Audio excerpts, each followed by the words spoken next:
Okay, my friends, here it is. This Saturday morning live stream at the Garden Like a Viking headquarters, Zone 5/6, Northern Indiana.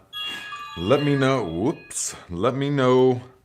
where you're at, what you have growing, what is happening in the garden where you're at. Now, I know a lot of you are all over the place.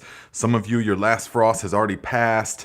Some of you have still another month, like us, before the last frost. And that's all good, but that doesn't matter all that much. The only thing that your zone really determines, besides like the tropics and stuff, is the timing of things. Because remember, the fundamentals are all the same. The soil, food web. The plant is an expression of what is happening in the soil. So we use the same practices. So here, let me do the sound check real quick, guys.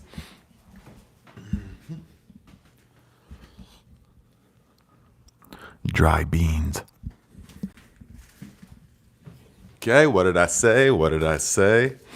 I drew a blank when I was thinking what to say, but then I had to think about some things we're going to talk about today. Okay, thank you very much, dry beans. That's right, because we're going to talk about that and what kind of dry beans you guys can plant, how to harvest them, all kinds of good stuff. Because right now is one of the best times of the year because we get to plan what is coming. We get to say, okay, I want more of this year, or maybe I didn't eat so much of that last year, or I want to try a new thing this year. Yeah, so let me know either now in the live comments or after the fact, because actually most of you are watching this after the live has ended, which is fine. You can still participate. Put it in the comments and let us know, what are your goals for this year? Like, do you have something new that you want to try? Why do you want to try it? And then read through and see what other people are saying. So that kind of stuff is really beneficial for the gardeners. Okay, so yes, let us see who is here. All right. Hello, Nancy Cagle. Good to see you.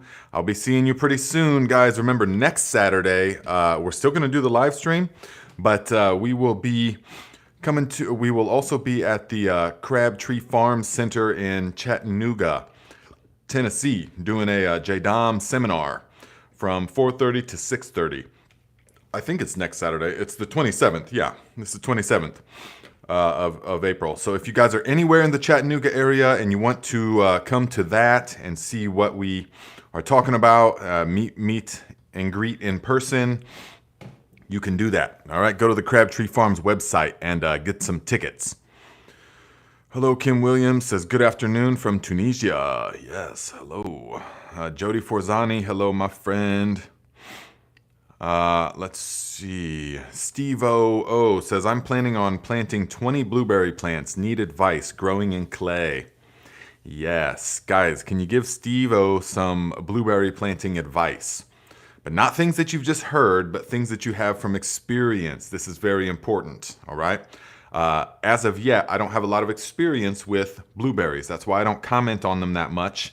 But this year we are planting many blueberry plants. So we will be learning over the next couple of seasons what we'll just be learning more, you know. And we've planted a lot of fruit trees as well. So we're going to be learning a lot more about all that stuff. But the same principles are still going to apply. The soil food web still functions just how it would. The mulching the soil is still going to be very important. We're going to have some living cover crops at certain places. So all kinds of stuff.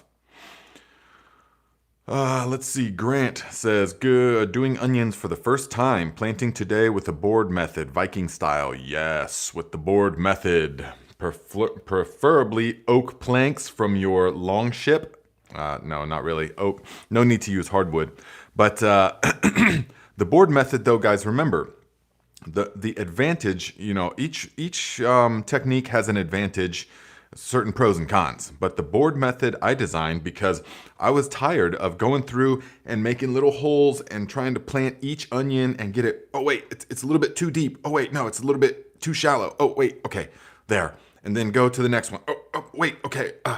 And so it was like too laborious and too many decisions had to be made all the time. Is it too deep or not deep enough? So the boards, you use 2x4s though, not 1x's. 2x4s, or 2x6s if you want, depending how big the onion type gets. And then you just put the boards down and you just plop the onions right into the little channel and cover it with compost. Fill the little channel with the compost, and then let the onions take root for about 3 weeks, 3 to 4 weeks even, until they really start to take root and grow. Then you'll remove the boards, and you will see that that little channel where the board is actually ground level. And so the onions are now at the perfect height to the ground. So you'll take that board off, and then you'll put the grass clippings. Grass clippings is best. Put fresh grass clippings down, or dried grass clippings, a couple of inches. And you will find that is going to be so ideal, because the onion is going to grow basically at the soil level. So we don't have to do anything about ringing the onions. If you see a lot of people, they'll talk about, well, I have to ring my onions once or twice. And that means removing the soil around the side of the onion so that it can grow big enough. And when you're growing 150 or 250 onions, you're not going to be doing that. I mean, that's a lot of work, and totally unnecessary if you plant it exactly at the right height, which the board method does, because the roots go down into the earth and the bulb will sit there basically on the soil surface. That's pretty much how you want them, give or take. Is to look as though the onion is just sitting on top of the surface. That's the ideal way. Yeah? Val says, not much grass here in Arizona. Can we use peat moss? Probably, yes. Probably. Probably, yeah. I would have to see it exactly. But anything that can just block out, anything that is going to block out the weeds. You don't really, have to put anything, but you want to. Straw can work if you can chop the straw, or shredded leaves will definitely work. Yes. Yes, let's see here. Big West says, back to Eden. Paul Gauchi does not adjust pH for his amazing blueberries. He plants them with bamboo, which lives wet, shady, and something that thrives in the desert. 3 different pH ranges and conditions. Yes. And that just mirrors what we're always saying on this channel, based upon my knowledge of biology, and also my direct observation over the years, and my experimentation in California and things with thousands of different plants. And so, and that observation is that the plant generally adjusts the pH itself. So that is like a scourge of modern gardening, but it's influenced by the modern industrial ag. Well, the first thing you got to do, if you ask any conventional, if you contact your local extension office, which will just regurgitate the rhetoric that comes down from big ag. No offense to you if you're in the extension office. This is just the way I see it.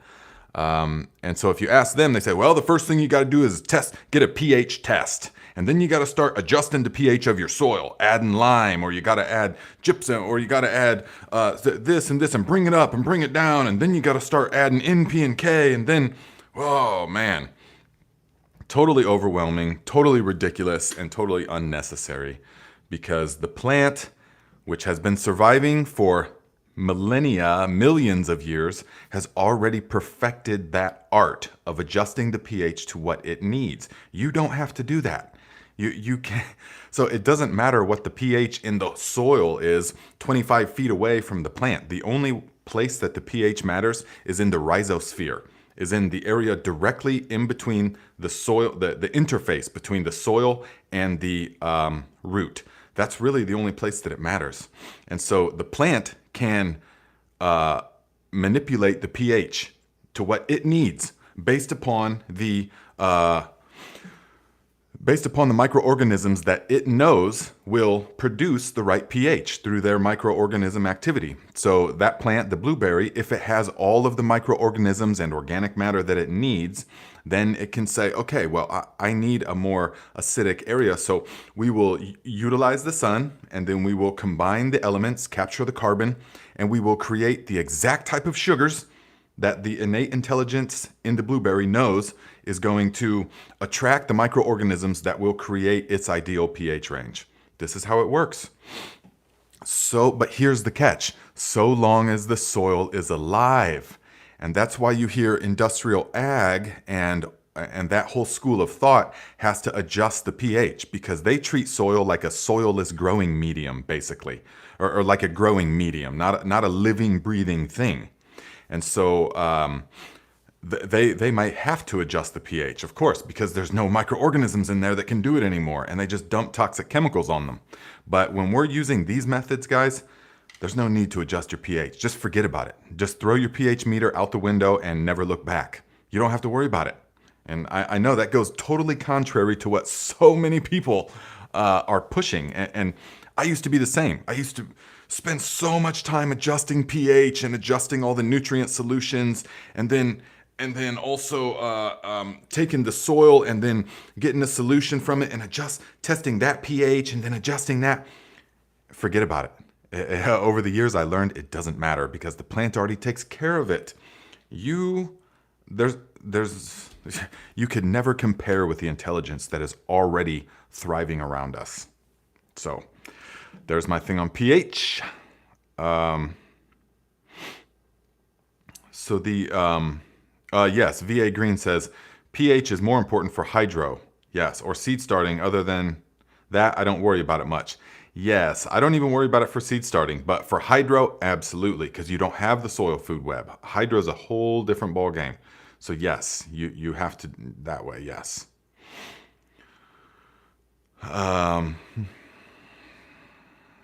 Let's see here. Look to Nature Homestead says Jennifer Jacks, no topping of peppers. Are we talking about topping peppers? Was that the? Okay, yeah. Jennifer says, do you top your pepper plants? Now, I have done it both ways over the years, and I can tell you, based upon extensive experimentation, that the growth habit, if you top the pepper plants, the growth habit is dramatically different, but the yield is no different at all in my experience. The growth habit, definitely. If you like poblanos, for example, if you don't top them, they can have really long internodal spacing, meaning the space in between the leaves. They can have long stem in between the leaves, and so the poblanos can get about 4 feet tall. Mine do around here, give or take. But if you top them, especially several times, they will get about 2 feet tall, but super bushy.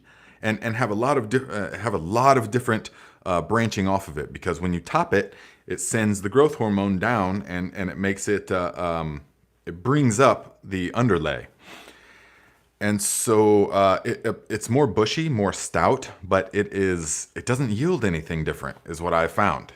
So it's up to you, and it doesn't matter all that much. All right. Let us see here. Brian Airy, $5. Thank you very much, my friend. It says, love the videos this week. How much does your fertilizer cost per bucket? Yes. Thank you, Brian. Thank you for the tips. Sent PayPal. We will get into that here in just a moment. I will tell you guys about the fertilizers, which I'm super stoked for. Just spent the past couple of days mixing up these fertilizers, and we rented a small cement mixer, to mix it up like that. It's a messy ordeal. It is a messy ordeal. But, well, I'll talk about it here in a little bit. So Kim Williams says, thanks, Nate, for the info on peppers. That was also my question. Yes, you're welcome.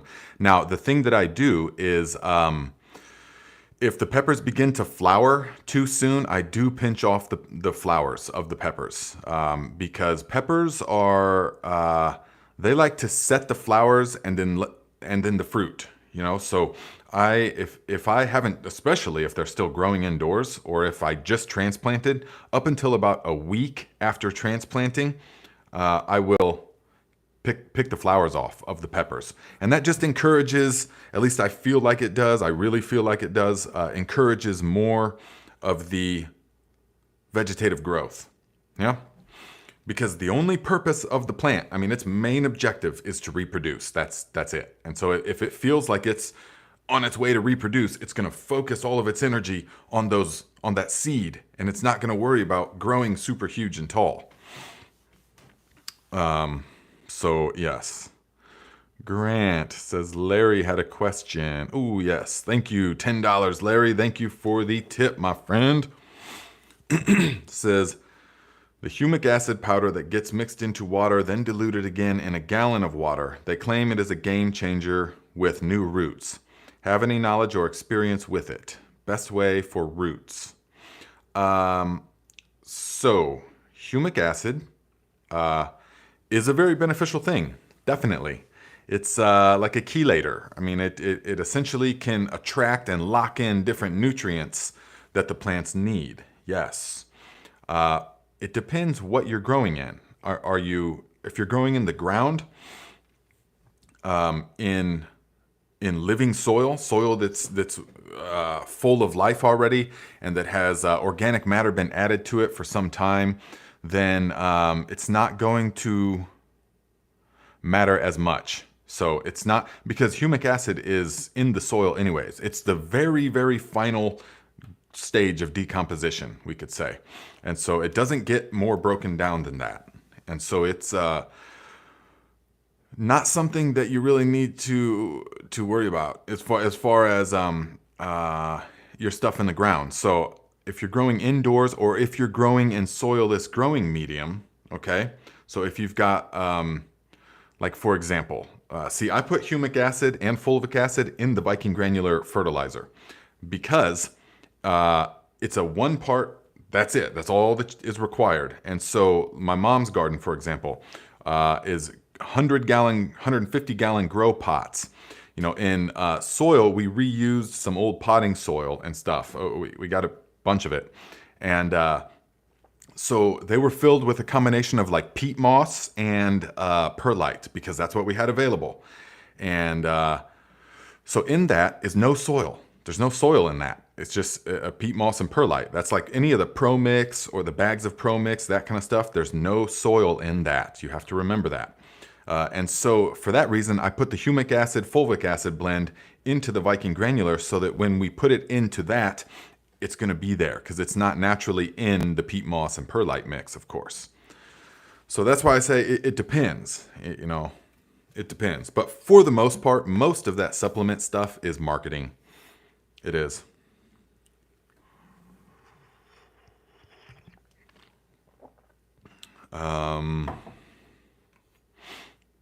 Let's see here.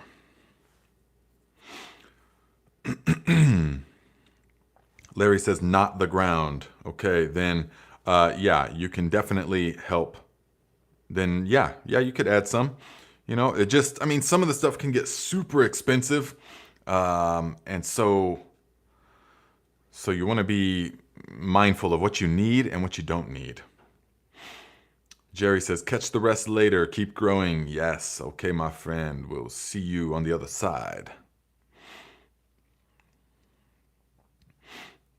Just Keep Growing says, does watermelon grow good in May?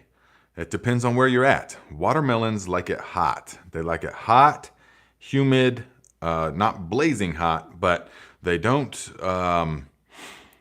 appreciate the cold. So guys, you're not gonna gain anything with watermelons or sweet potatoes or squash or corn by starting too early. You want to wait until that soil warms up. That's very important. Once that soil warms up, it's going to be they're going to like it a lot better. It's going to grow a lot better. All right?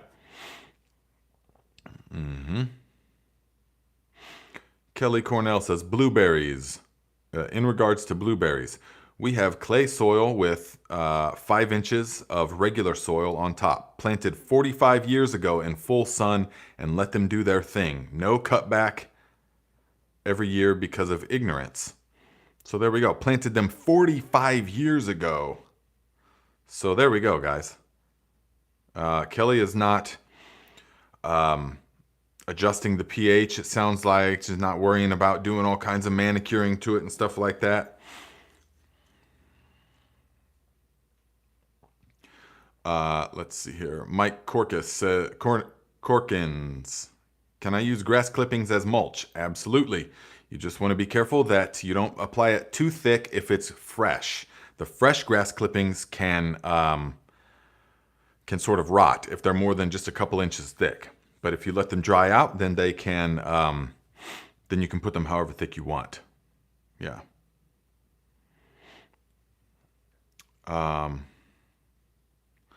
So I wanted to see someone get a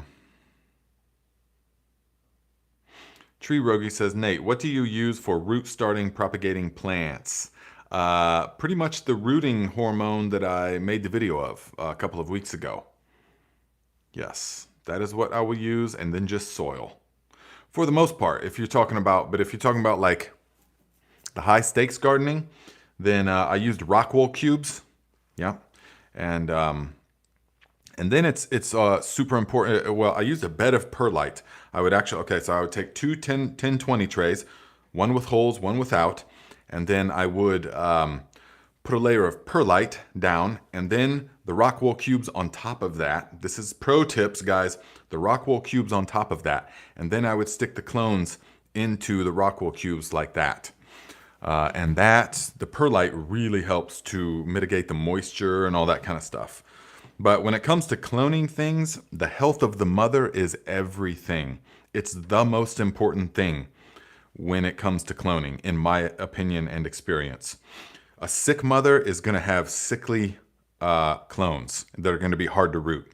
A mother that is engorged with too much nutrients is not going to root well, those clones. So you want the mother to be a little bit lean, and a little bit hungry, and then clone from that, and those clones are going to be nice.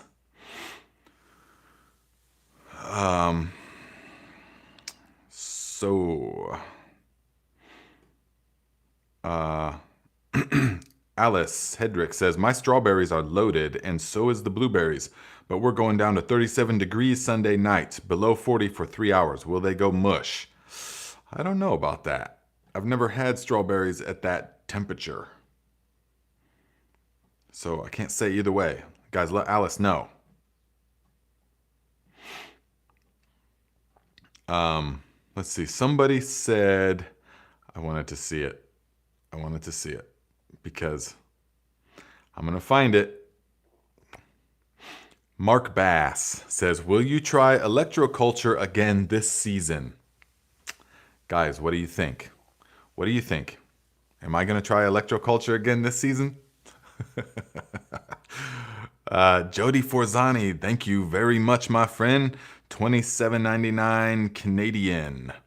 Or maybe that's Californian. No. Says, I'm excited to spread the charged biochar. It's been charging for about 4 days in all the good stuff. Is longer better? Also, will slight freezing temperature affect the biochar? Thank you. No. The 4 days is plenty. 4 days is going to be plenty. It's totally soaked. It's got all the stuff that it needs. If you put the compost in there and some of the food, it's all going to be in there. And longer's not going to necessarily be better. So go ahead and add it. And the freezing temperature is not going to affect the biochar whatsoever because we're using stuff that we've made ourselves. We're not ordering microbes from Brazil or someplace with a totally different climate. You're making the stuff yourself, utilizing local biology. That's what's important. Yes? That's what's important. 1 second.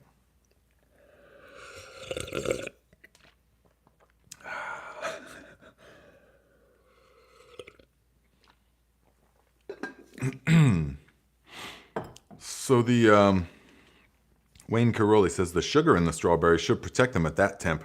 Yeah, I mean, it stands to reason that it would actually just make them sweeter because, as we know from the fall gardening videos that I've done, that peas and collard greens and cabbages, kale and Brussels sprouts, all of those kind of things get sweeter as the fall approaches because the plant knows that sugar water freezes at a lower temperature than regular water. And so it will convert a lot of the starches and things to sugars, especially peas. That's why it's really good to have, for real sweet peas, the fall time is the best because they ripen as it's getting colder. If the spring peas are good, but I tend to do snow peas for stir frying for the spring peas because They don't like to ripen as it senses that the days are getting hotter and hotter, because then it doesn't convert those starches into sugars. And so if you've planted peas in the springtime and then like in June start eating them and they're not really that sweet, it's the temperature, because they need to have that. They need to sense that the days are getting colder, and then they will start to convert those starches to sugars.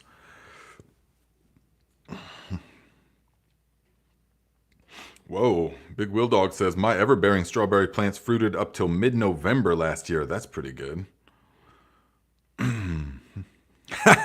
Mom Computer says, no electroculture and no Fiskars. Yeah, I don't think the Fiskars are around here anymore. So, yeah. Amy Bear says, what is electroculture? I'm confused. Yes, many people are. What is electroculture? Electroculture is a garden fad that went around last year that had all kinds of people focusing their energies in the wrong way. Total wild goose chase, 100%.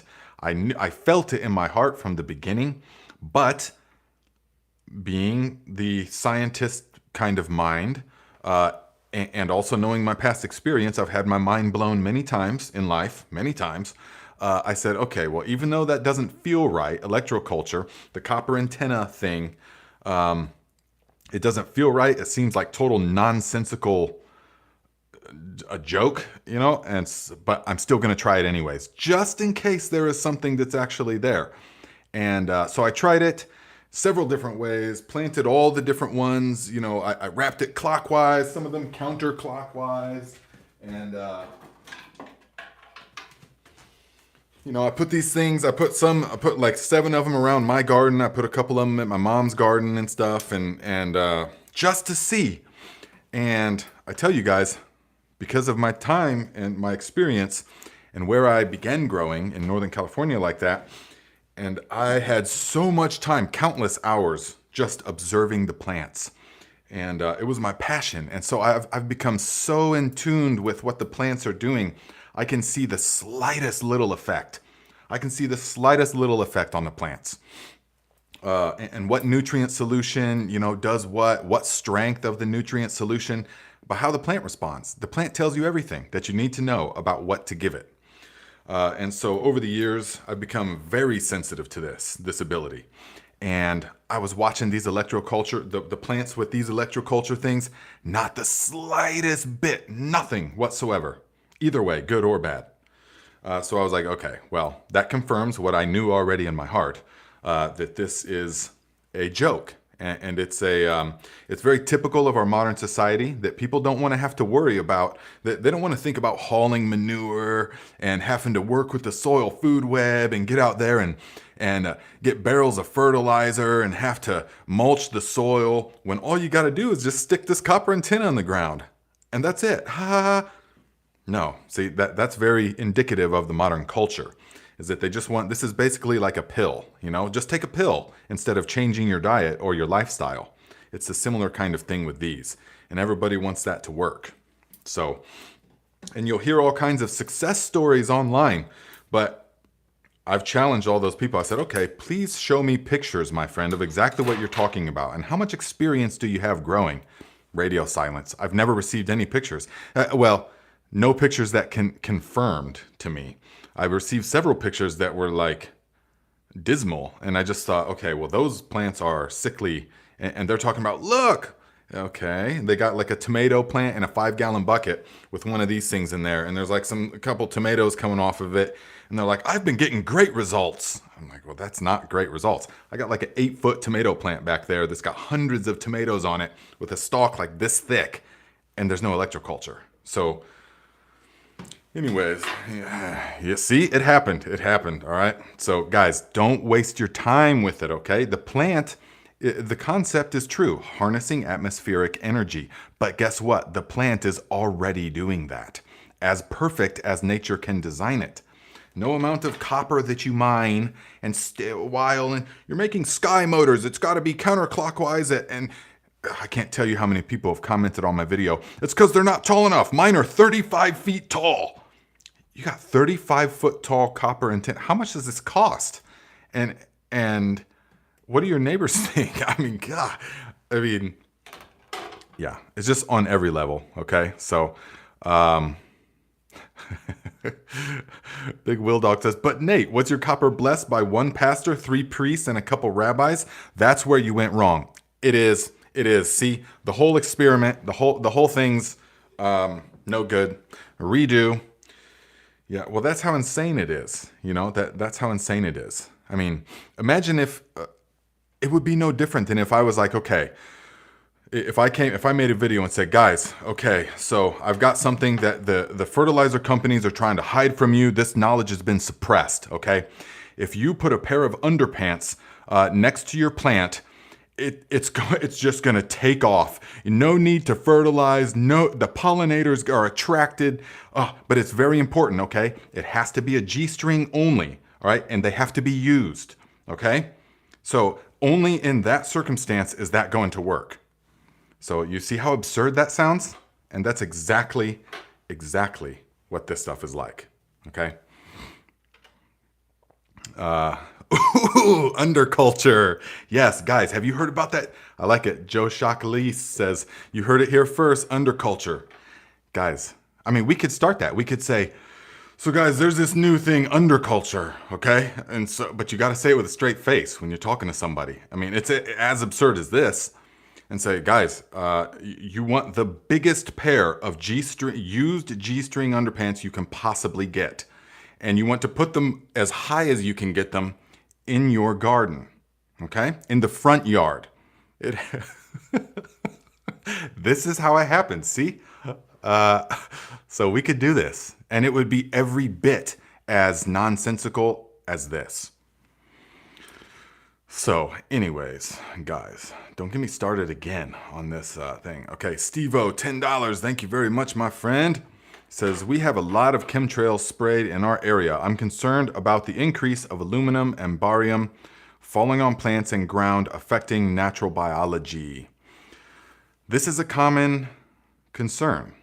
This is a very common concern. And what I can say for sure is that I don't know for sure what is being sprayed or what effect it has. I know what kind of documentaries I've seen. I know what people have said, and I know what I've observed, but none of that is definitive. I can't say that those are chemtrails and those are doing this. And most people can't say that one way or the other, that it is doing something or that it isn't doing something. So I'm not passing any judgment on that.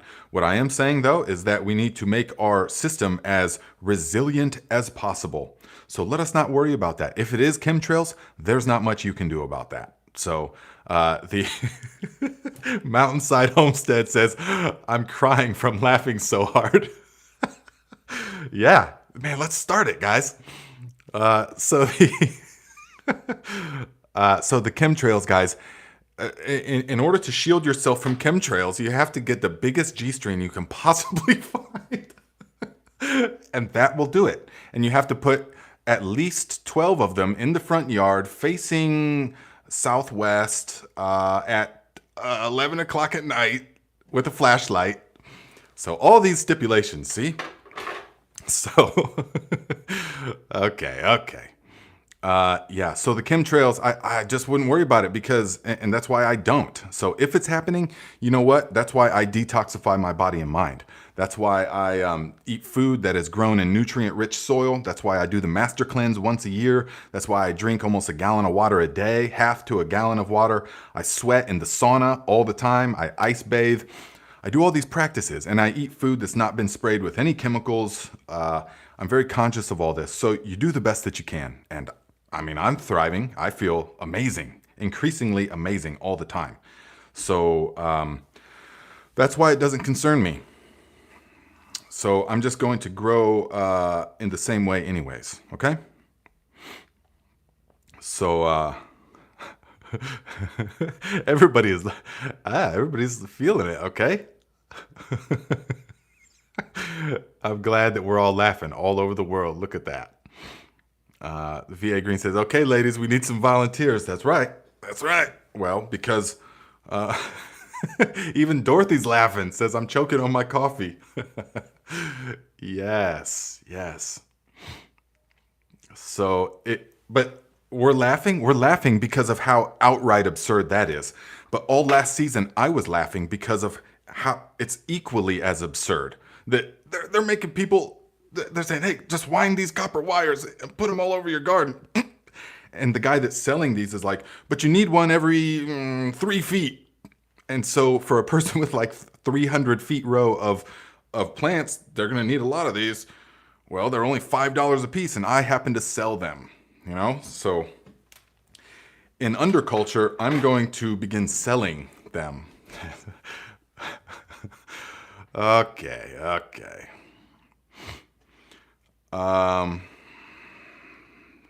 DLR says people took electroculture very seriously. I know they did. I know. That's the somewhat upsetting part. That's the unfortunate part, is that I have so many people emailing me and talking to me about the electroculture when they didn't even have a compost pile going and they didn't even have mulch on their garden, and the guy that they're following that does electroculture literally lives in an apartment in Arizona, literally, and doesn't have a garden. He has a couple of pots on his balcony and he's promoting this. Okay, so we can see he doesn't have like a thriving garden that's just bursting with life and produce and he's harvesting all season long and stuff. Of course not. So, let's see here. You guys, yeah, I know. Rune Master says the copper industry's laughing all the way to the bank. They sure are. And so is the guy that promoting it, or a couple of the handful of main guys promoting it, that they've got their books coming out and their courses and their little pendants that block the stuff from coming to you, Okay.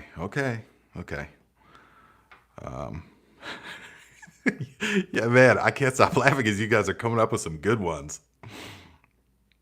Yeah, I mean, we could start a whole brand about the underculture. There's so many things. Yeah, this is the official Viking 420 show, my friends. So okay. So let's get some serious, let me see some serious, Kim Williams says, no, Nate, not southwest. It should be northeast. Right. It has to be northeast on the second Tuesday of every month at 12 noon. I mean, that's how that's how ridiculous it is. All right. Claire says, thanks for commenting on chemtrails. Yes, you're very welcome. I get that question a lot, and it's a legitimate concern because we don't know. But at the same time, what can you do about it? I mean, nothing.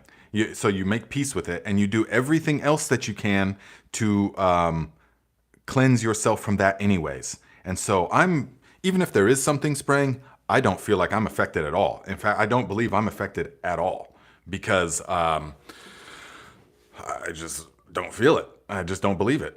So I just, that's what it is. Kim Williams says, what color? I assume you're talking about underculture. Well, that's a topic of hot debate. In fact, scholars maintain that neon pink is the most conducive to pollinators. Okay? So you heard it here. So, okay, we got to get serious for a second. Let's see here.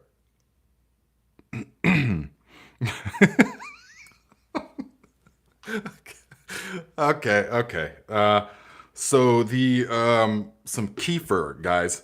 I've been getting a lot of questions about you guys about Kefir.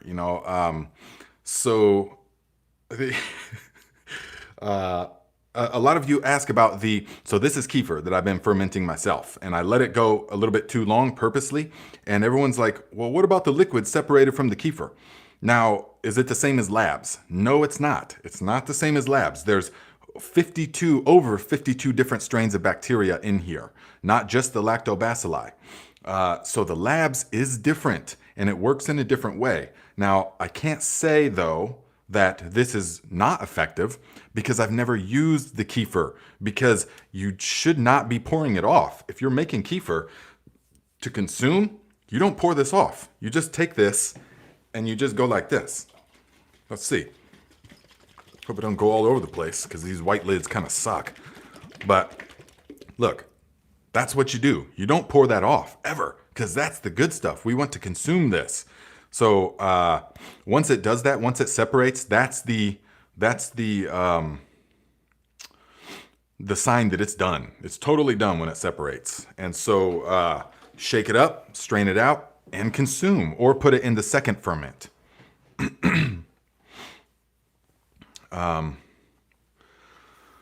Shooting the soil, yes, that's right. And you would know, you're an expert on the soil biology. So it says that we know of, probably a lot more types of bacteria. Right, I said 52 different kinds, that's what we know of, right? But probably way more different kinds. And not just the different kinds, but their interactions with each other. We haven't even begun to tap into the total potential of microorganisms anyways. That's why when people talk about anaerobic, bad. Aerobic, good. Like it's that black and white. It's not that black and white. Guys, we just barely even can understand a tiny little fraction of the totality of the microorganisms that exist. And we've only begun, I used to know these numbers as far as what the estimated total numbers of different microorganisms are on this planet. It's some absurd amount, and then we've only identified less than 1% of that, and then we've only characterized a tiny fraction of that percentage. And then so to say that, well, we know that anaerobic bacteria are this and that. No, you don't. No, we don't. And that's, to me, that's real science, is saying that, okay, we know what we know up to this point, but we also understand, we have the wisdom to know that we don't ultimately know, because it's evolving all the time. We're constantly getting more inputs into our data points. And so we're constantly discovering and learning. Real knowledge is like a flowing, evolving kind of thing. Yes? That's the opposite of knowledge, to say, okay, I know, and that's the way it is, and that's it. No, that's rigid. That will break. So anyways, Shooting Soil says, it's pretty incredible. Yes, very incredible, my friend. God, you guys still talking. Underculture, peach fuzz. Okay. Yeah. Don't forget to strain it through the G-string. That's right, absolutely. Guys, but you gotta say it in a straight face. Do that to someone. Do it. Experiment this year with someone that's talking about gardening. Say, well, Garden Like a Viking, he's found these tremendous results. It's called underculture. Have you heard of this? People are getting tremendous results with it. And then some people, if you say it with a straight enough face, some people will be like, I have heard of that, actually. Yes. Yeah, I have heard of that. And they'll act like they know. And you'd be like, yeah, okay. The whole time. And you can just know it's a joke right from the very beginning. Just like these people did, you know? So, okay. It's all about the poker face. Ooh, yes, thank you, Sam. I did forget this. Way up here. You guys got me all distracted. I missed a super chat. Let's say way up here. Okay, Wayne Caroli, $10. Thank you very much, my friend, for the contribution. Says, thank you for more efficient use on my gardening time. Also, please track watering of containers versus ground watering with be at least 2 times more effort in containers. Okay, so also please track watering of containers versus ground watering. Yo, yes, definitely, yes. Because we will have several experiments this year. And that's actually a video that I'll put out, is all the different experiments that we're doing this year. And so we will, several of them will be the container versus in the ground. So I'm gonna do a direct side-by-side, right back here even. I'm gonna take 4 Cherokee purple plants, tomato plants, my favorite of all, and I'm gonna put 2 of them in probably 50-gallon grow bags, one in each 50-gallon grow bag, and then one in the ground right in front of it. All right, so they're all going to have the same conditions, except these two, one with the cloth and one in the ground, will have the Viking nutrients, and the other one will have the manures. The other cloth and the other in-ground will have the manures. Yeah, so there's 4. You get it? Those kind of experiments, and we will give you updates and everything like that. So yes, way more watering will be required in the cloth grow pots. That's for sure. In fact, to the point where at my mom's garden, which is just 150-gallon grow pots, cloth fabric grow bags, and we just used the Viking nutrients, and she had the best tomato plants I ever seen, and the flavor was incredible. And they produced all season. And then once they started to peter off a little bit, I top dressed with some more, and they just reignited them again. And they produced all the way up till frost, long after mine were done. But the downside is I set her up, well, not really a downside. I mean, so I set up an automatic watering system for her, and it's just so that it comes on every night for like 30 minutes, and it just soaks everything. And that was sufficient. That's all that we needed. Yep.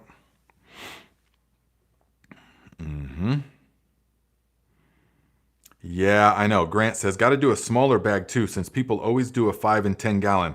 I know, but 5 and 10 gallons is almost, I tell people, the only way you want to do a 5 or 10 gallon is if you have leaf mold underneath, or if you have it directly in contact with something that is going to absorb the moisture.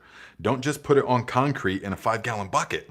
That I was gonna do some of that. I might still, but I already know from life experience. I just already know over the years that, yeah, you'll get some things that produce. You'll get a tomato that kind of produces some stuff, some tomatoes. And if that's all you've ever done, you'll think that's thriving. But it doesn't work. 5 gallons is not enough space for almost anything, really, to thrive.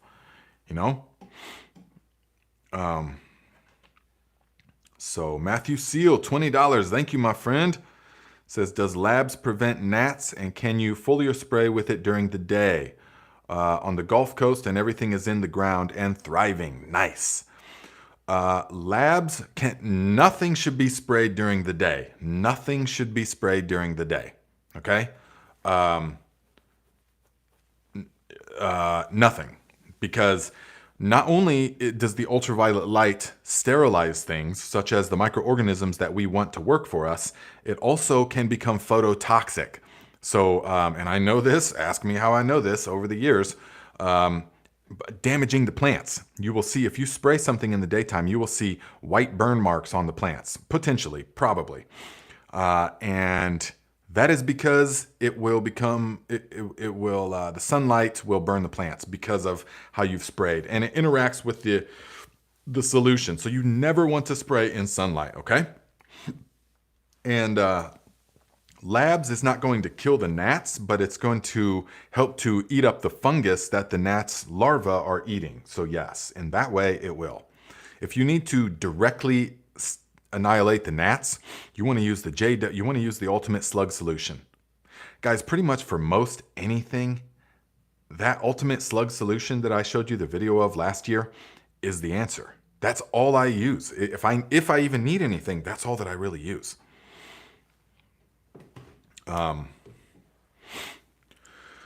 So yes, Amy Bear says, wow, I knew you weren't supposed to, but it's nice to know the science. Yeah, absolutely. You definitely don't want to do spray during the day. All right. Let's see here. There was another, yes, Taylor Reindl, $10. Thank you, my friend. Says, thanks for the good laugh. Copper rods are a joke. Yes, they are. Brian A. Ree says, Nate, is it too late to get the walking onions? No, it is not too late. We are going to have a nice strong crop of walking onions this year. So if you guys want them, you just use the link in the description to get either the PayPal, Venmo, or CashApp, and send $40 and your address that you want them sent to. And then in September, when we harvest them all, we will ship them all out at the same time to everybody that's on the list. and you can then plant them immediately. Okay, you plant them as soon as you get them. You want to plant them, and you will have onions forever. All right. Remember, all these thousands came from the one handful that the Buddhist monks gave me several years ago. So, yes, there is still room for that. So if you guys want to, you have to go ahead and make that payment. Now, I will be getting a website set up eventually. It's just, well, yeah, I had this guy, yeah. But so I will be getting a website that can help to take care of some of this. But for now, we're just doing it this way. So if you want the Egyptian walking onions, send the $40 using the link in the description.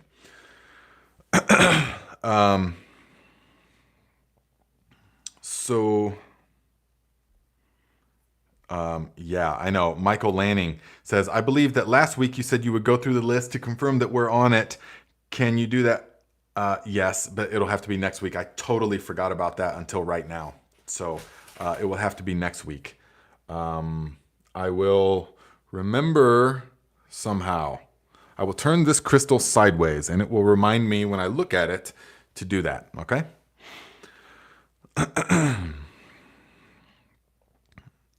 So guys, yeah, if you don't know what they are, look up the Egyptian walking onions. They're the ultimate in the like permaculture type. I mean, they just keep coming back. They're perennial onions, and you can give them away. Even if you get them just so you can give them away, they're fun. So, Rue Dog says, wait. The copper wire grounding stuff was a joke? Did I catch that right? You better rewind. You better rewind this broadcast when we're done. And I think we made it crystal clear in no uncertain terms. Right? So, yes, it's a joke. I mean, it doesn't work. It does absolutely nothing whatsoever. Focus on the soil food web. Make some compost instead. Don't even worry about it. Yeah, crystals as well. Yeah, crystals as well. Because the mind of man can't perfect what has already been perfected. And so the plants grow beautifully. All you do as the gardener, you don't grow anything. We say that, oh, I grow this and that. You don't actually grow anything. The plants grow themselves. The natural intelligence is already doing all of that. All that you can do as the grower is ensure that all the conditions are there when the plant wants it. That's all that can happen. Is that when the plant says, I want nitrogen or I want calcium, that you make sure that it's there when it needs it. And then the plant grows itself. That's it. Okay. Brian A. Ree, yes, got you, my friend. Oh, yeah, you're going to like these on the new plot. Wait, no, that's not you. Sorry, Brian. Val, okay, $10. Thank you very much, Val. Says, thanks for all you do. Got it through the PayPal. Thank you, my friend.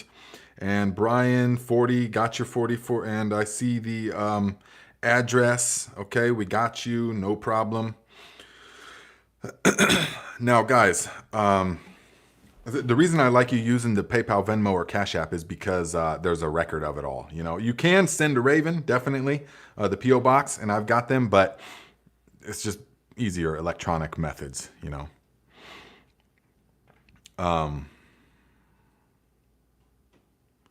Yes. Oh, yes. Look to nature. Silica is very important. Yes.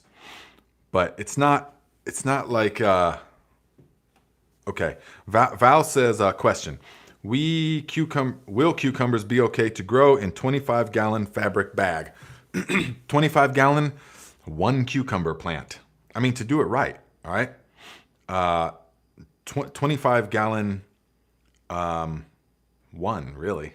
Or two, but if you plant two, they're going to be overcrowded. The thing about cucumbers, remember this, guys, cucumbers beg to be planted in succession.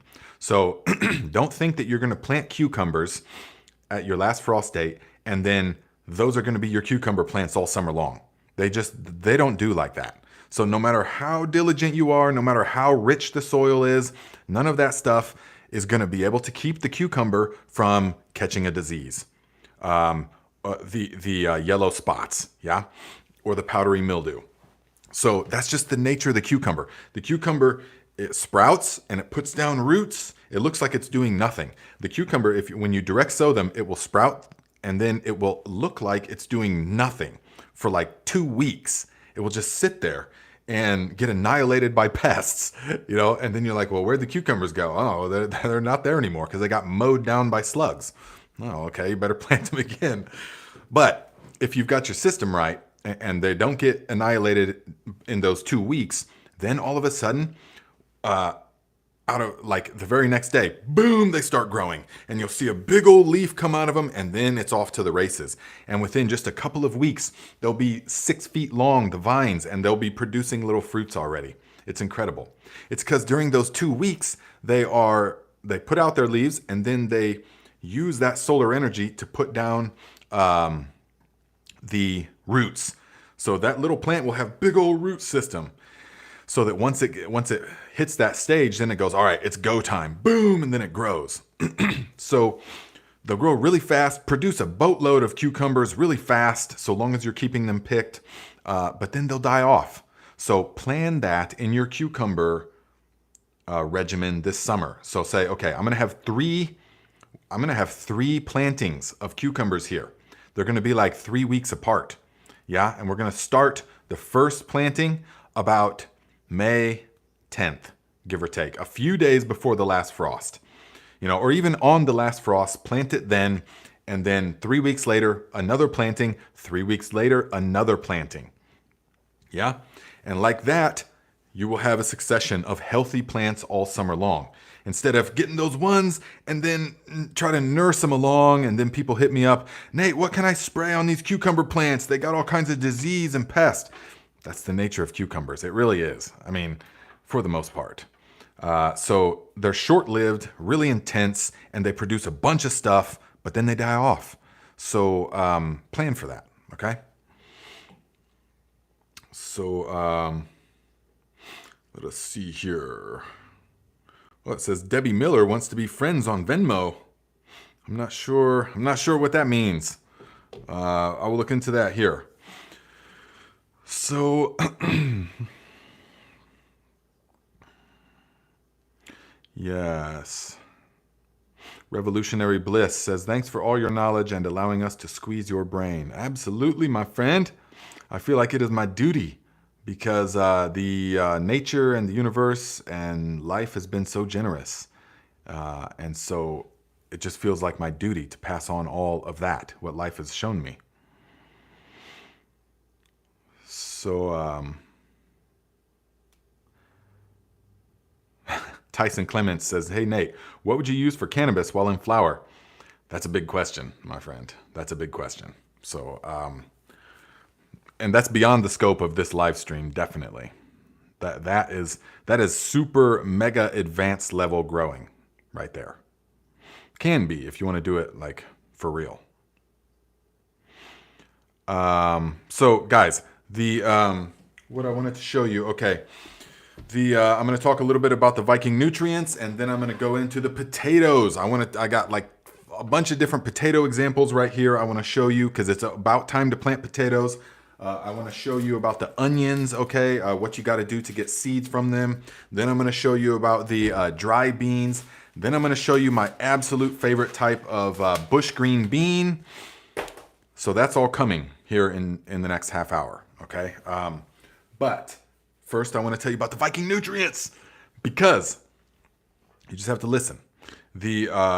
So I spent the past couple days mixing up, we got pallets of dry ingredients, all right? And so I spent the last several days mixing things up because over the past couple of years, I've gotten so many questions and emails and stuff like that. Hey, Nate, what is a good granular that I can use for my plants? Because I just, I love to garden and I love the concept of making all my own fertilizers, but I just don't have the time, or I just don't have the desire for all of these rancid, putrid smelling death fertilizers and stuff. And so what can you recommend? And I said, well, nothing, because nothing on the market is really much good in my experience. And I've tested them all over the years. And so then I think it's a good idea. So I mixed up, we got like maybe 50 buckets for you guys. So this is the recipe that I have been using that I developed in Northern California. So I just tweaked it a little bit for the vegetable gardens. So I know it's got everything that you need in it. All right. I'm not going to talk that much about it. I'm just going to say that if you guys want some, there's about 50 buckets available. But it's all that you need. So it's just the Viking Granular and water. That's it. And you will have a bountiful harvest. So long as the other conditions are right, you know, drainage and the sun and all of that stuff. But it's like for me, you know, there comes a point when my time was more valuable. Like several years ago, you know, when I had $0 and zero money and stuff, okay, I could spend all day like going to the farm, you know, hooking up the trailer, hauling manure back to the ranch, and so, you know, shoveling, okay, spend the whole day shoveling, loading up the trailer, tarping it, driving it back here, you know, 30 bucks in gas or whatever with my big gas hog. And then, okay, you're exhausted. So then the next day you pitchfork it all out into wheelbarrows and dump it onto the beds and okay, 3 days go by of manual labor and you've got a couple trailer loads of manure. And so your garden beds now have the manure in them, all right? But that's great if you don't have any money, but you've got a bunch of time and nothing else going on. So that's great. Do it that way. It works really good. But if for, you know, the price on this is going to be $150 a bucket plus shipping. You know, so which is probably going to be about 50 bucks shipping, give or take. You know, we'll have to see how that goes.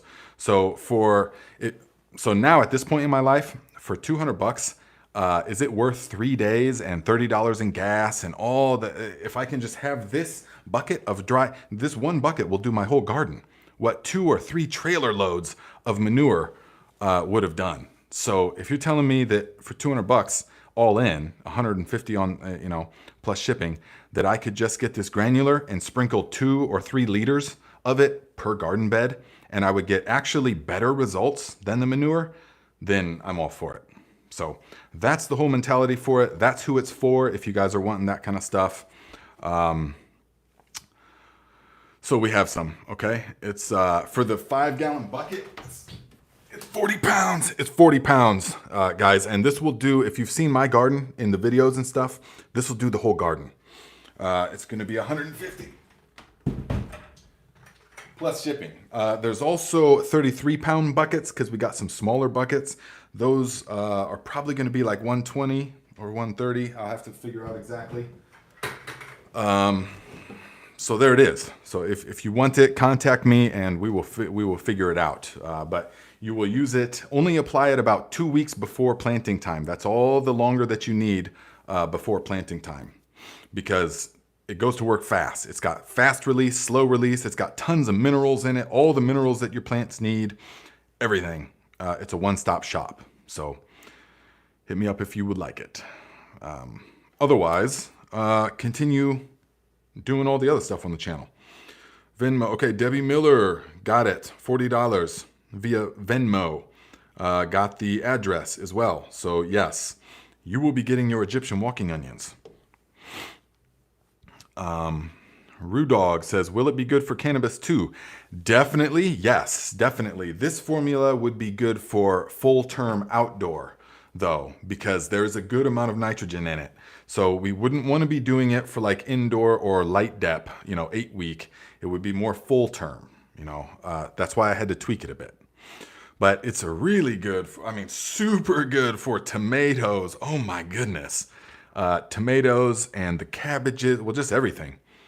So all you'll need is water. Now, if you want to go a step above, a few applications of aerated compost tea as well, you're going to have, it's going to be phenomenal. So, okay, Gary Smith, $25 via PayPal. Thank you very much, my friend. Says, keep up the good work. Much appreciated. Thank you, Gary, for the tip. And this is, if you guys want to contribute to the cause, PayPal, Venmo, or Cash App is a really good way because we keep YT out of it, so we get all of it here, and that's good. So But either way, I have no problem paying my dues to YouTube because without them, we wouldn't be here. Thank you, Nancy. Says, congrats on completion of your Viking nutrients. Yes. Thank you very much. It's definitely what I see for the future. Yeah. It's definitely it. So the Big Will Dog says, Nate, my potatoes have surfaced and have green foliage. What temps should I worry about covering them with leaves for protection at night? They just can't freeze. They just can't freeze. So they can't frost. Potatoes, that's why we typically don't plant them so early. So about 2 weeks before last frost is all that we want. So, 33, 35, I mean, they should be fine, but go ahead and cover them. I don't know about you guys, but we're going to get some days in the, let's see here. Yeah, Sunday's 34, next Thursday's 34. But then after that, it looks like it's going to finally warm up, So, that's, yeah, you just can't let them freeze. But even if you do, then it will make it so that the tuber will still be fine, and the underground part will still be fine. It's just the foliage will die off. They'll grow back, but you'll set yourself back several weeks. So, the Urban Gardener says, thanks for keeping it real. Absolutely, my friend. That's what we do here. Guys, if you haven't checked out the Urban Gardener's podcast, check it out. He fills a rare niche in the gardening community where he is interviewing all of the, or many of the, YouTube gardeners, growers. And so ourselves included. We were there just a few weeks ago, the first one of the season. So go back and check that out. The one we did a couple weeks ago, it's archived. You can go and watch it. So let's see. Alex Coonan says, Nate, last year I spread arborist chips over about a 20, and then that's it. 20 what? Shooting the Soil says, mouth just started watering for tomatoes. Ooh, yeah. Man, tomatoes and the basil and some of the pickles. Guys, if you have not made the pickles, the lacto-fermented pickles from the video that I made, you need to make them this year. Plan this out. Plant a good pickling cucumber, like a Chicago pickling or a Boston pickling cucumber, one that's designed for pickling. And plant that and make those. They are super delicious. And eat it with a little section of that with the tomato. Oh my goodness. I mean, it's just the essence of summer. It's so good. My mouth is watering, yes.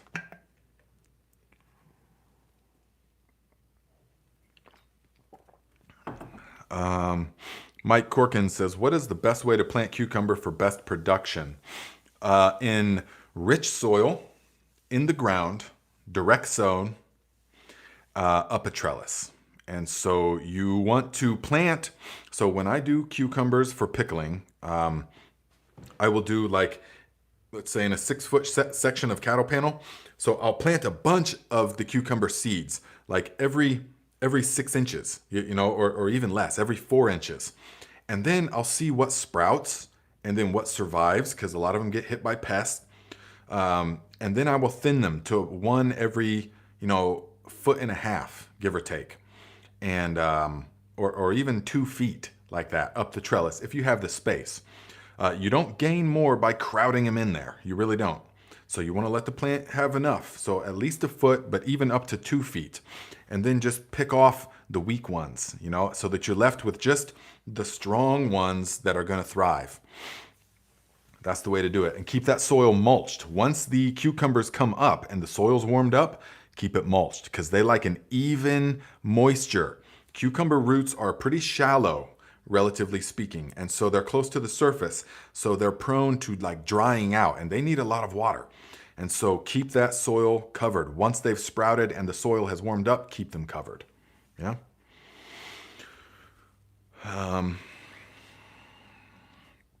Brian Airy says, I made your pickles last year. They were great. Can't wait. Yes. I still got some in the fridge. Mick Hegarty, $20. Thank you for the tip, my friend. Says, I went to buy a bucket for my dad who has to container garden in an apartment. What's the best way to order the granular from you? Probably, I know, I should have had that worked out. It's just, I don't have like a website guy there right now that is really, produced anything that, that is acceptable. So anyways, it's probably just going to have to be like the walking onions that we'll just have to, you can make the payment and then I will just ship it. But I'm not sure exactly how much the shipping is going to be. So I still need to, Monday, I'm going to go around to a couple of different places and find out what the shipping is. All right. So then we will know for sure. But just stay in contact and I will get that out to you. Yeah. So we've got about 20 of the 5 gallons and about 30 of the 3.5 gallons. So yes. And then it will probably just be PayPal, Venmo, or Cash App, and I'll send it to you. So Meyer Lemon says, can we send a raven for the Viking Granular? Yes, you can. Yes, you can. But the thing is, though, that I'm not sure yet how much the shipping is going to be. So I'm thinking roughly $50. So the product is $150 for the bucket, $130 for the smaller one. It's probably going to be $50 shipping, because it's heavy and stuff. But that's just what it is. And so you can probably, I'll have it totally sorted out by next week, the method by which. But if you guys want it right away, you could just send 200 to any of the PayPal, Venmo, or Cash App and your address, and I will send it out Monday, and that will cover the shipping and everything. So that's what we can do. Yeah. So okay, Greg Day, yes, says I would like to get a bucket, so just let me know. Yes. So we'll get that sorted out. All right. Big Will Dog says, Nate, if you can put the fertilizer into plastic bags that fit in a flat rate box, the price for shipping will be fixed no matter what. That's true. That's true. That is true. Yes. So I'm going to look into all that kind of stuff. But in the future, though, it's the bucket. The bucket is going to be, because I'm going to put a label on it with instructions, it's going to have the green and yellow, Viking. It's going to have the ethos, the whole thing. Because then you can use the bucket afterwards. Yeah. And that's like great advertising. And you can just be part of the Viking Tribe, So yes, if you guys want it for sure, just send 200 to the PayPal, Venmo, or Cash App, and then I will send it out.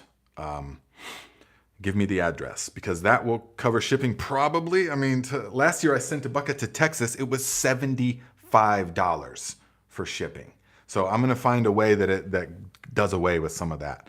There's got to be a better way. That was just through the U.S. Postal Service. So let's see.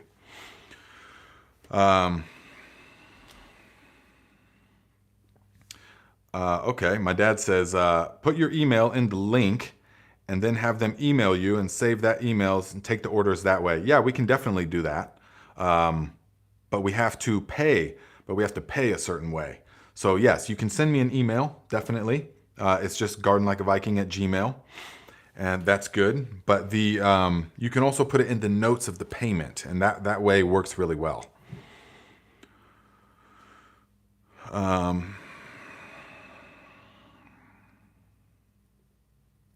So VA Green says, not bad. I paid $23 for 4 pounds of Costa Maine. Yes, I know. It's, yeah. So I'm just trying to do it to see, like, okay, is it going to be worth my time doing? Which I feel like it will. And it will be worth you guys' time. And I'm going to put a section on the Discord chat that is Viking Granular testimonials or something. I want to see, because you guys, I want to hear the reviews. I want to see the results of this kind of stuff. So any of you guys that get that, you can put pictures in that section of the Discord chat. Yes? And show us. So if you want to do experiments, definitely. Jeremy Ransom says, I thought Vikings like to travel. Hand delivery. Yeah. My traveling days are behind me. That kind of traveling. Yes. Let's see here. Big West says, "Oh, Nate, you didn't want me to answer you. Nice." What are you talking about? Let's see. USPS is too expensive for heavy items. Use UPS. Okay, there we go. So I will definitely look for that.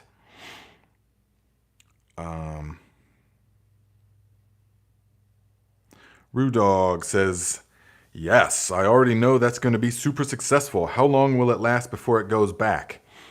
Bad, do you mean? Are you talking about the Viking Granular? It's pretty much indefinite. So if you get it this season, the next 2 or 3 seasons, no problem. It's all dry. So it's all totally dry. Let's see. Heather Fox says, "I work for the post office and price is about to change before the time the onions will be done. So I might want to wait for that price of shipping for the onion seeds." Well, I'm just assuming that the onions aren't going to cost that much to ship because they're going to be really light in just a little envelope. So I hope it's not much, you know.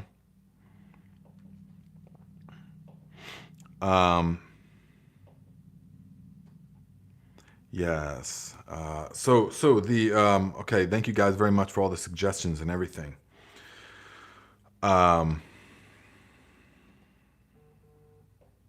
Okay. So whoa. Oh, okay. Alfred Phillips, got you. Okay. Alfred, okay. I'm not going to say your YouTube handle, but I got you for the bucket of nutrients, 5 gallon. Okay, got you 200. Thank you very much, my friend. I will get that out as soon as it will be in the beginning of the week. As soon as I'm going to go around to a couple different places and see what the best place is for that. All right. So nice. That's the first official one. Although I have another one. Don't worry. What's the lady's name? Nicole. Don't worry. You're on the list. So, okay, Big Wes, I got you. No problem. So, Rude Dog, yes, goes bad. Yeah, it's not going to go bad. So, okay, Lady Green Thumb says, "What is your opinion on starting seeds using the paper towel method? Personally, I like it since I know which seeds are viable early on once they show the roots." Yes. The paper towel method can be good for certain things if you're in question. But I never liked the shock of, yeah, you can do it. I don't personally do it anymore because it's just one more step. I just plant the seeds and then whatever doesn't come up, I just replant because I know when they should be coming up. So like, for example, the collard green plants, which I'm not doing the Georgia Southerns anymore. I'm doing the Vates collard. I like the structure of the Vates plants better. So I'm doing the Vates collard, so I had to search for those seeds. And so I planted just one in each pot, and then a couple of them didn't come up after like a week. Then, boom, I replanted them. That's all it takes. So it just seems like an extra step for me. Oh, God, Keith Scott, who's just talking about electroculture. Added benefit of electroculture is teleportation of heavy objects, the buckets, from Viking's garden to yours. Guys, that is one huge advantage of underculture, okay? Is that I can put a pair that is big enough that acts as a solar wind sail that catches the solar storms and will direct it exactly to your garden, okay? So let us talk about some beans. Dried beans, guys. Good Mother Stollards are absolutely delicious. Everyone that has tried them has loved the Mother Stollards. They're not the easiest. You can't run them through the bean sheller, though, which is the reason I won't be growing that many this year, although they are delicious. My uncle hand-shelled these ones, and he said they took him, I think he said it took him about 3 hours to do this jar. Which, that's cool, you know, if you're into that. And if you're like listening, if you're doing it while you're listening to this podcast, you know, for example, or listening to another podcast, then that's great. But me, I need to use the pea and bean sheller. And so they didn't run through it very well at all. But what does run through good is the rattlesnake pole beans. Oh my goodness. And so they're nice and long, and I just ting, ting, ting, ting, ting, ting. They all fall out super easy.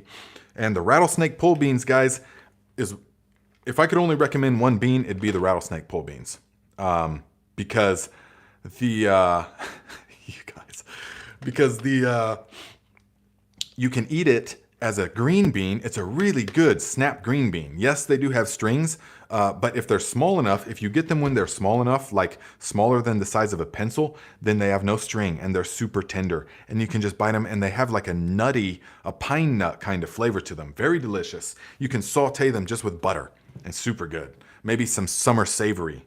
Butter and summer savory, lightly sauteed the rattlesnake pole beans, the young ones, delicious, okay? But also, you can pick them, eat green beans all summer long, and then once you're full of green beans and you're over it in the middle to late summer, just let them go. And they'll keep producing more and more, and then they'll become big old dried beans. Let them totally dry on the stalk and till they're all dead. And then you can shell them and use them as dry beans. They're like a pinto bean, except much more flavorful. So, that's my number one recommendation, rattlesnake pole beans. But also for a good specialty bean, you can't beat the good mother Stallard, all right? Blue Wolf says, congrats on your first Viking Granular order. You are a living example of making your ideas come true. Thank you very much, Blue Wolf. I appreciate you recognizing that. And yeah, it just seems like the reasonable thing to do, you know, because so many companies are hitting me up for, as I'm sure all influencers, that name's kind of ridiculous, you know, I don't even, but as all, you know, internet people are, social media, we'll just call them influencers because that's what people call them. So I'm sure they all get hit up, but I get hit up constantly by companies wanting me to promote their stuff. And I've never accepted any of it, really. A couple of things here and there, but I don't like promote any of it because it's all nonsense and it's all garbage and I just don't believe in it. So it's like, okay, well, then I'm going to get in on this train as a way to make legitimate money as far as filling this niche, filling this gap with something that I can put my stamp on. I have full confidence sending this out, you know, saying, yep, it's going to work good. So long as all the other things, you know, you still have to have, this is just the nutrients. Remember, plants need 5 things: light, water, air, nutrients, and it all has to happen at the right temperature. This just takes care of the nutrient aspect. All the other things still have to be right, okay? So don't forget about that. But anyways, let's see.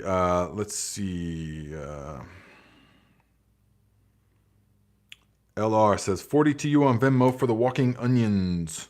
Yes, okay. Jennifer Reed, got you $40 for the onions. Got you, my friend. And the Paul Kipta, got you. Viking Granular. If shipping goes over, let me know and I will make up the difference. Thank you very much, my friend. So now we got another order coming in. This is awesome, guys. I'm glad that you guys are getting on the train. Definitely. So, okay, Jennifer Reed, okay, Venmo, walking onions. All right. So I think I've got everything so far. If you've sent something and I didn't see it, let me know. But I like this way, actually. I mean, because we keep it off of YouTube. So Mom Computer just cannot let the Fiskars thing go, which I like it. It's so absurd. It must have made a deep impression how much I loathed such a ridiculous design. Like it just like they designed those Fiskars on the bring your son to work day and let their 5-year-old son design that. Say, hey son, go to the drawing board and design some harvesting scissors. And the 5-year-old did it. And then they said, okay, put them into production. Sounds good. Didn't even look at it. So Dav says, can flowers like the chamomile, marigolds, and calendula be grown in part shade, 3 to 4 hours of direct sun? Chamomile's not going to produce nearly as many blooms, nor they can be, yes. They will survive, yes. But they're not going to burst with that life. They're not going to. Chamomile in direct sun will just boom, hundreds of blooms. And marigolds really appreciate full sun. They will just have thick, huge, luscious blooms. Yeah. T Street says, do you grow chives with the same theories and techniques as onions? Chives are actually a perennial that I don't have to do much of anything to. I just mulch them and hit them with the aerated compost teas and any of the fertilizers you're using. But I mean, right now, man, they're like this tall. The chives are super thick and pungent. They're the first thing to come up.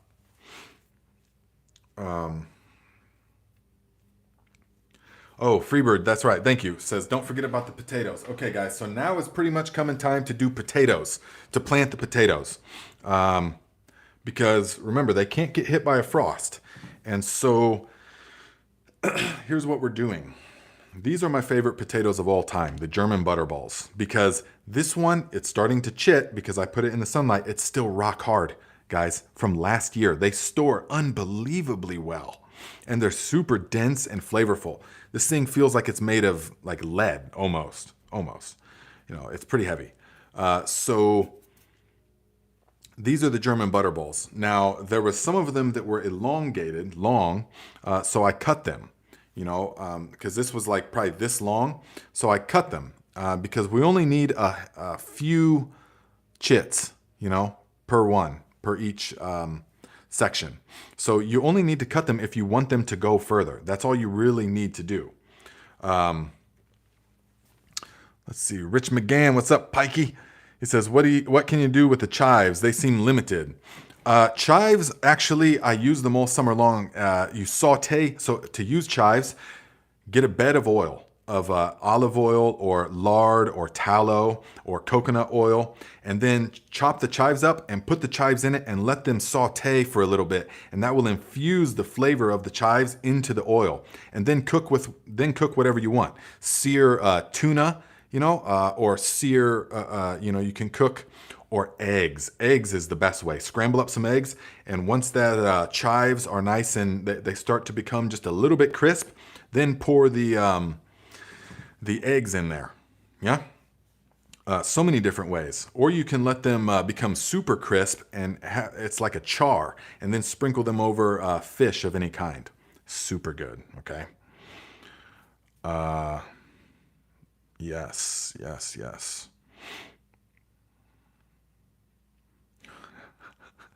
Noble Dar, don't even get me started, please.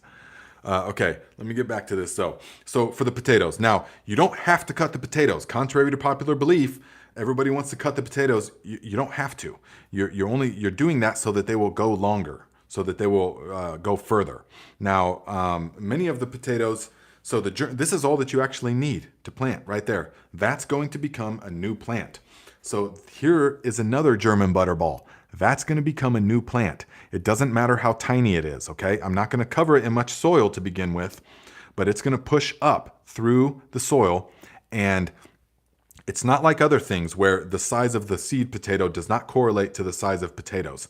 All that we need from the potato is the information, the blueprint that tells the elements how to combine in order to create the plant. This tiny little potato can produce just the same size and vigorous strength of plant and yield as this potato. It can happen that way. The only difference is that this potato can push up through much more soil than this potato can. So if you're planting these small ones, you got to be cognizant.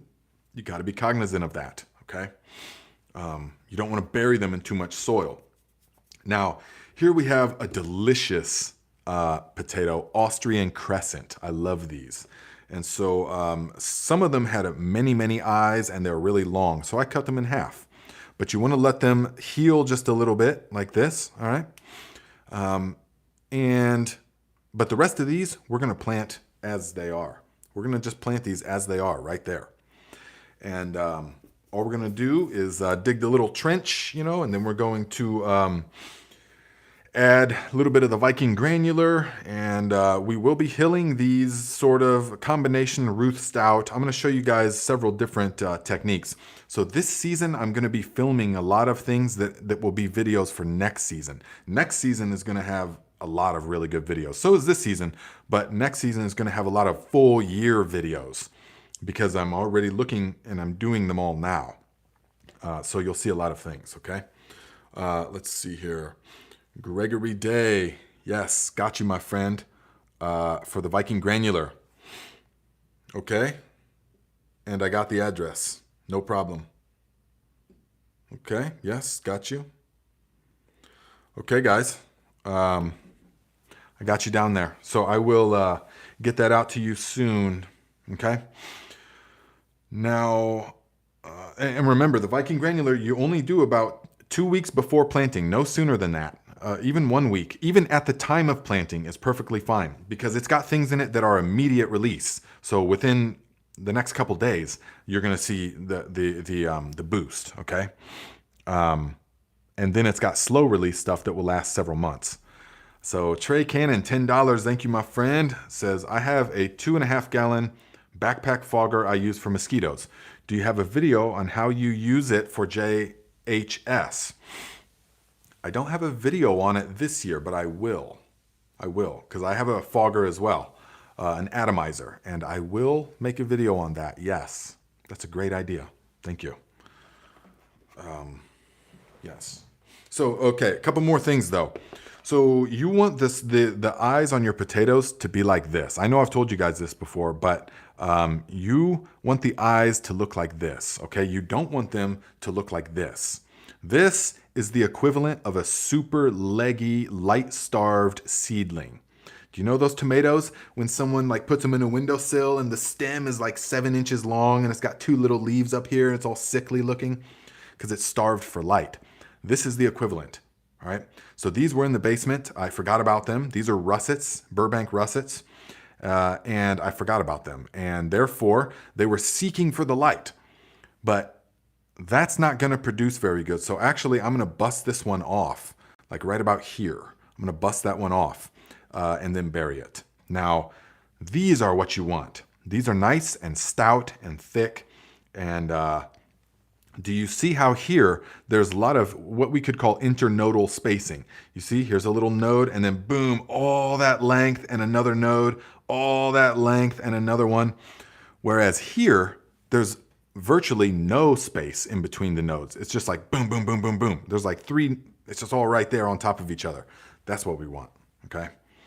And you only get that from putting them in a well-lit area. They need the light.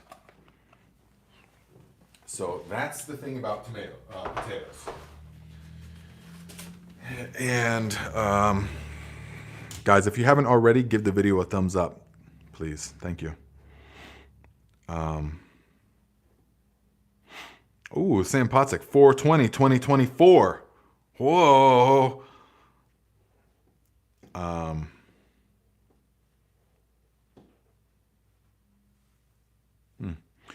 So, okay, Keith Scott says, if you accidentally break off a chit, don't throw it away. It will make a plant on it if you put it in a pot and don't let it dry out. It'll be about 2 weeks behind the rest, but grows just fine. You know, I'm experimenting with that this year. I've heard so much about it, so I am experimenting with that in several ways this year because I want to see, especially with the price of seed potatoes. I mean, the price of seed potatoes is very expensive for good quality ones and specialty ones, and so I'm going to experiment with that. Now, I want to show you guys, if you guys like green beans, so if you want pole beans that can also be dry beans, do the rattlesnakes, okay? But if you want bush green beans for canning, there is no better one than Kalima, in my experience. And I've tried so many different ones. And this is the one, it stays tender, and it cans well. It doesn't turn to mush. So many of them will turn to mush when you can them, when you process them in the pressure canner. But these don't. So these are my favorite. So we'll have steak, potatoes, and green beans. Potatoes from the garden, you know, all winter long, and green beans from the garden all winter long. And you just have a can of them, boom, heat them up, a little bit of butter, well, a lot bit of butter, and pepper, fresh cracked pepper. That's it, butter and pepper. And when you make them, 1 quart is 1 teaspoon of sea salt. That's what I add to each one, and then fill with the water. I hot pack them. So the Kalima green beans, those are the bush ones that you want. Yes, it's true. Now is also a good time. Elizabeth, if you're watching, thank you very much for sending me this. I appreciate it. Yes, I got your package and all your goodies. Thank you so much again for being so thoughtful. I do appreciate it. And so if you've got wildflowers, now's the time to plant them. 3 to 4 weeks before last frost, not a problem. Especially if they're native wildflowers, you can sprinkle them out right now, and they will know when the time is to grow. They will know when the right time is. So if you've got wildflowers, go ahead and sprinkle them out now.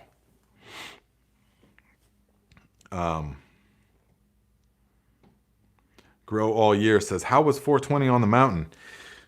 You know, when you're already, I mean, you don't bring sand to the river, you know, or you don't bring water to the river. You don't bring sand to the beach, you know, that kind of thing. So we were already there, and it was already just, yeah. We never got too crazy though, because it was we never celebrated too quickly, because it was always like all about to collapse at any moment. So it was very high stress. So 420 was just another day. Anyways,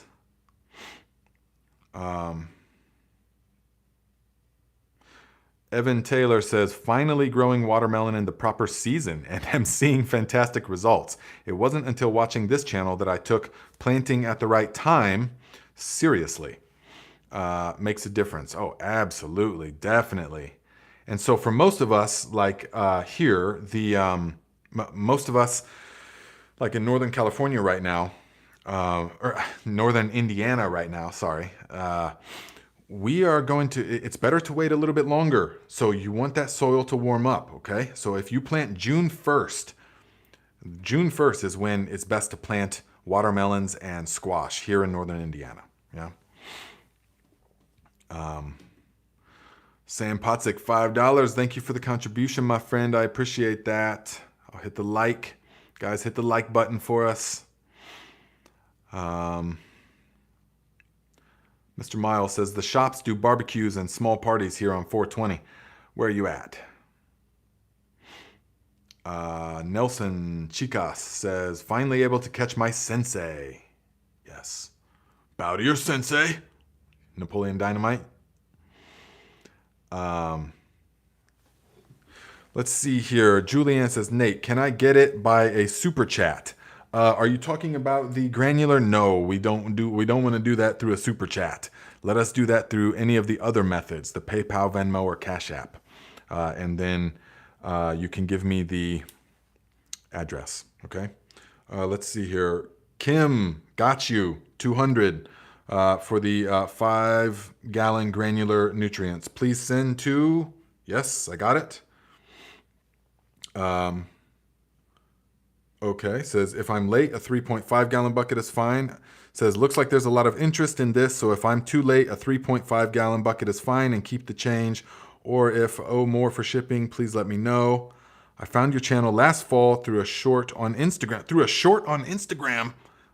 That's motivating, because I stopped making shorts on Instagram because I was like, Instagram doesn't monetize. I don't understand what the point is of Instagram. You know, even though we've got 100,000 people in there. But okay, wonderful. 40-year gardener in high desert plains of New Mexico. Loving all the wisdom and the community. You have helped me get excited about gardening and life again after a difficult couple of years. And today you made me laugh so hard with the underculture dialogue. So grateful for the community you have built and all you share with us. Man, that's what it's all about right there. So thank you very much, Kim. Thank you for sharing all of that, and just thank you. So yes, we will get that to you. No worries.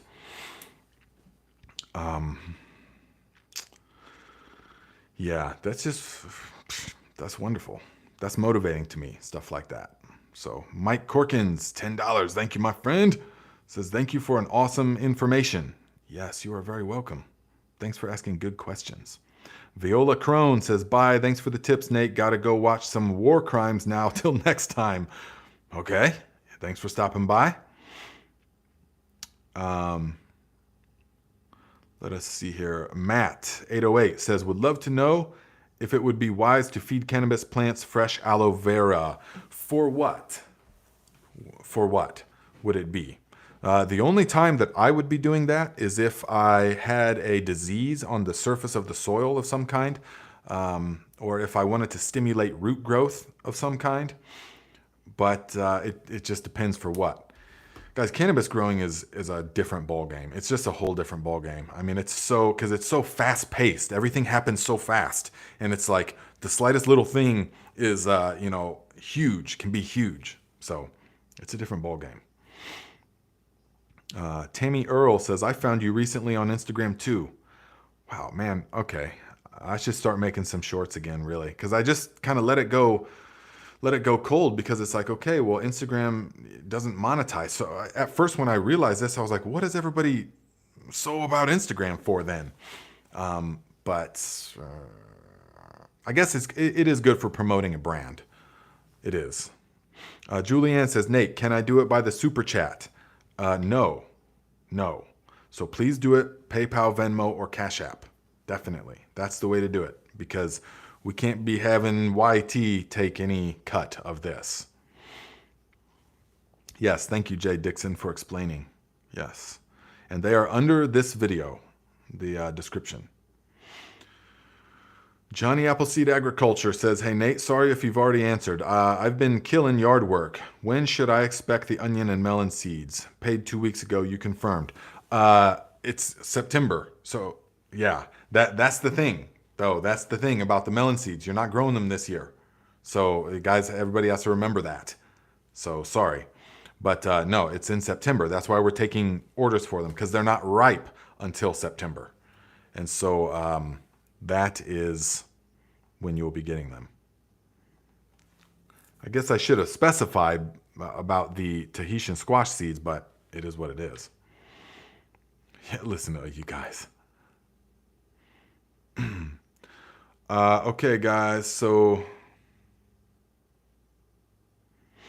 Johnny Appleseed says, for Insta, just have a copy paste of hashtags and do a short description. Little input, great reward. Yeah, it's actually a lot of input though, because if you watch my Instagram, I've got an onion video that has like 4 or 5 million views and stuff. I actually do put a lot of work into my shorts are actually a lot of work. Or they were last season, but I'm not going to put that much work into them this season, because I just don't, it's not as fruitful, and the type of people that there's a certain type of people that just watch shorts. And those type of people are the people that make they're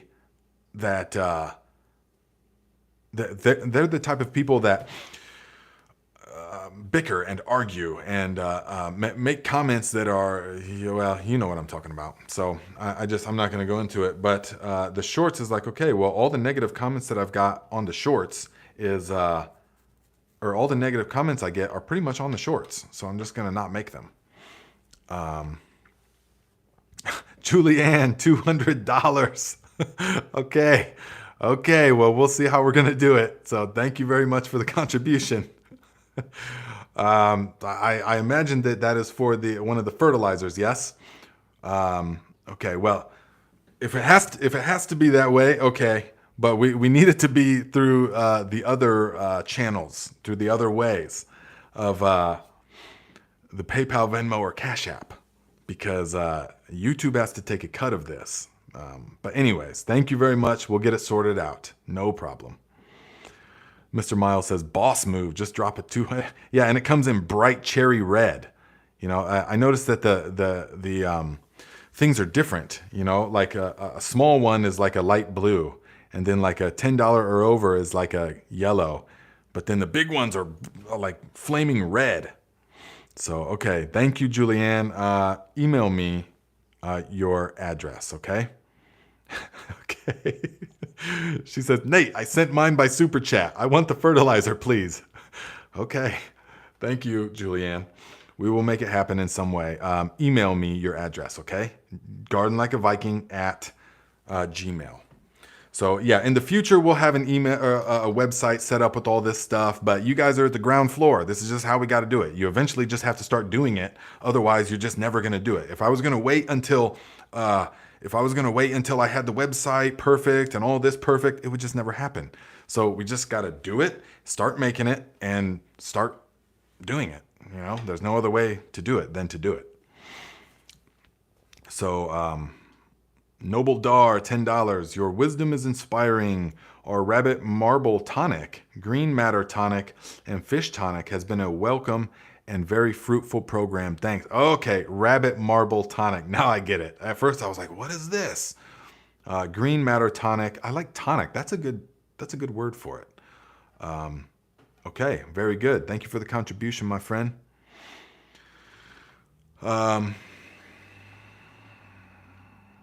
Yes. So, Big West says, Julianne, is it playing? I know, she ain't playing around here, guys. Okay. Pop Herm says, how important is oxygen for roots? If a plant can live in the ground with a solid bottom, can they live in a glass jar forever? No, it doesn't work like that, because actually, even it's contrary to what it seems like, there's actually still varying degrees of air and oxygen in the ground. This is why, soil aggregates are very important. Glomalin will help to pull soil aggregates together and make air channels, especially when it rains. When it rains, it actually, as the moisture seeps into the ground, it pulls air into the soil. I know that's crazy how it seems, but it does. The rain will pull the air into the soil, and the wormholes, all of this stuff. Oh my goodness, we are 105 minutes. Okay, guys, we are way over time. I didn't even realize. I was just having such a good time with you guys today. So, okay, Andre Puska says, hi Nate, today I tilled, put manure on top of the soil, and also put black plastic cover on top. Hope it is well prepared for tomatoes. Yep, sounds good. Okay, guys, well, thank you very much for everything, my friends. This was an awesome one, and don't forget to get your underculture happening. I'll be having a sale of dirty pairs of those. Yeah, okay. Yeah, Mom Computer, I will have to send her the smaller bucket. Yeah, I will have to. But, and the bigger buckets are almost gone already. So anyways, okay, guys, well, thank you very much. Hit that like button, share this video with everyone. Oh, one more thing I wanted to say. If you want to get seeds from your onions, take the onions and plant them. Bury it this much into the soil, nice mulch. Plant it on the corner of your onion patch or wherever, and it will be a nice, beautiful blossom. They're super beautiful, lots of pollinators, and save the seeds from that midsummer. Yeah?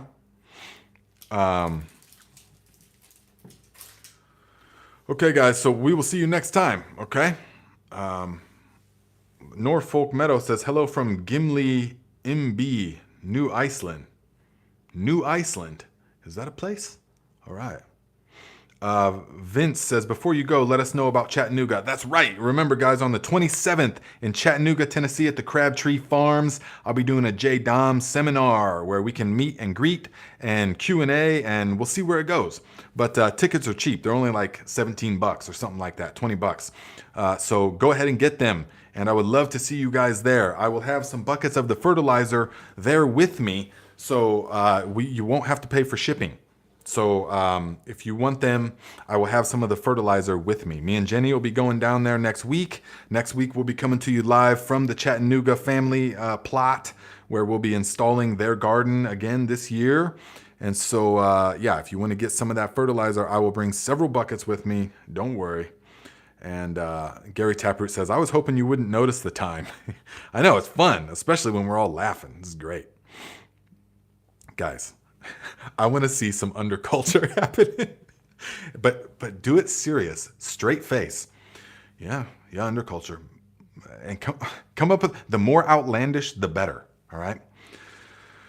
Okay, guys, it really should end this time. So you got all the knowledge. You got come see me on the 27th. Next week we'll be coming to you from Chattanooga. And any of the videos, guys, it helps. As soon as you see the video, watch the video. Even if you don't have time to watch it, just click on it and let it play all the way through and click the thumbs up. Remember, any shopping that you do on Amazon, do it through the link in the description. Go into the description of any of my videos and enter my Amazon storefront. And then in that browser, you go to Amazon. Anything that you get, as long as you're in that same browser window, anything you get, I will get the credit for. It's better.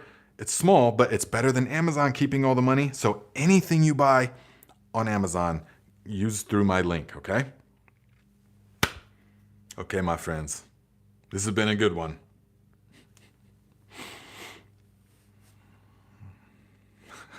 G-strings.